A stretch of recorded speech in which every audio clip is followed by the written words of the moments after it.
ವಾರ್ಷಿಕ ಮಹಾಸಭೆಯನ್ನು ಹಮ್ಮಿಕೊಂಡಿದ್ದು ಮೊದಲಿಗೆ ಪ್ರಾರ್ಥನೆ ಮಾಡುವ ಮುಖಾಂತರ ಕಾರ್ಯಕ್ರಮವನ್ನು ಆರಂಭ ಮಾಡುತ್ತಿದ್ದೇವೆ. ಪ್ರಾರ್ಥನೆ ಜಯಂತಿ.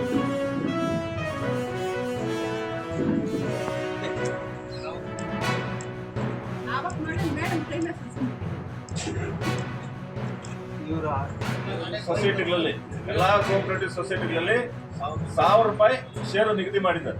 ಅದಕ್ಕೆ ಮೊದಲೆಲ್ಲ 500 ರೂಪಾಯಿ ಇತ್ತು, ಎಲ್ಲರೂ 500 ರೂಪಾಯಿ ಕಟ್ಟಿದ್ರ. ಇವಾಗ ಇನ್ನು ಬರೋ ವರ್ಷಕ್ಕೆ ಏನಾದ್ರು ಈ ತರ ಮೀಟಿಂಗ್ ಬರ್ಬೇಕಂದ್ರೆ ನಿಮ್ಗೆ ಆಲ್ರೆಡಿ ನೋಟಿಸ್ ಕಳಿಸ್ತೀವಿ ನಾವು. 500 ರೂಪಾಯಿ ಮಿಕ್ಕಿದ 500 ರೂಪಾಯಿ ರಿನ್ಯೂವಲ್ ಮಾಡ್ಕೊಬೇಕು. ಎಲ್ಲರೂ ದಯವಿಟ್ಟು ಎಲ್ಲರೂ ಮೀಟಿಂಗ್ ಅಟೆಂಡ್ ಆಗಿ ವ್ಯವಹಾರ ಮಾಡಬೇಕು. 5 ವರ್ಷದಲ್ಲಿ ಕನಿಷ್ಠ 2 ಜನರಲ್ ಬಾಡಿ ಮೀಟಿಂಗ್ ಅಟೆಂಡ್ ಆಗ್ಬೇಕು. ಎಲ್ಲರೂ ಯಾರು ಬರಲ್ಲ ಅವ್ರದ್ದು ವೋಟಿಂಗ್ ಪವರ್ ಬರಲ್ಲ. ದಯವಿಟ್ಟು ಇವತ್ತೇ ಹೇಳ್ತಾರೆ, ಎಲ್ಲರೂ ಅರ್ಥ ಮಾಡ್ಕೋಬೇಕು. ಕಟ್ಟಂಗಿಲ್ಲ. 2000 ಮಾಡಬೇಕು.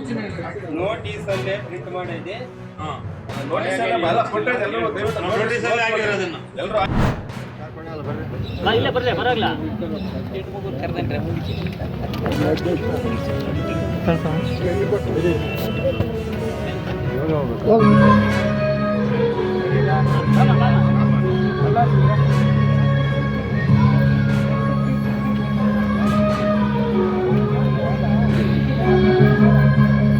ಸರಿಯಾಗಿ ಹೇಳ್ಬೇಕಂದ್ರೆ 1 ಕೋಟಿ ಮೇಲೆ ಸಾಲ ಇತ್ತು.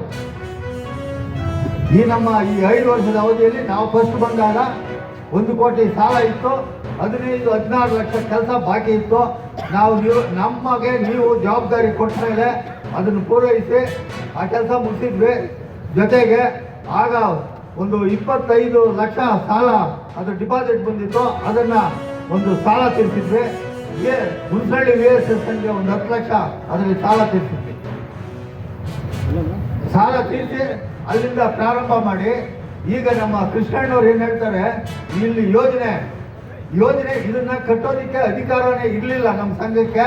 ಯಾಕಂದ್ರೆ ಇದು 1962ನೇ ಇಸ್ವಿಯಲ್ಲಿ ಇದನ್ನ ಇಂಡಸ್ಟ್ರಿಯಲ್ ಆಗಿ ಕನ್ವರ್ಷನ್ ಮಾಡಿದ್ರು. ಅದನ್ನ ಇದು ವಾಣಿಜ್ಯ ಅಂತ ಹೇಳ್ತಾರೆ. ನಾವು ಯಾವಾಗ ಬಾಡಿಗೆ ಕೊಡ್ತೀರೋ ಅದು ವಾಣಿಜ್ಯ ಆಗುತ್ತೆ. ವಾಣಿಜ್ಯ ಕಟ್ಟಡ ಕಟ್ಟಬೇಕಾದ್ರೆ ಸರ್ಕಾರದಲ್ಲಿ ಈ ಇಂಡಸ್ಟ್ರಿಯಲ್ನಿಂದ ಈ ವಾಣಿಜ್ಯಕ್ಕೆ ಪರಿವರ್ತನೆ ಆಗಬೇಕು. ಈ ಒಂದು 2 ಎಕರೆ 31 ಗುಂಟೆ ಜಮೀನು ಆಗಿರ್ಲಿಲ್ಲ. ಆಗ ಅವರು ಪ್ರಯತ್ನ ಪಟ್ಟಿದ್ರು.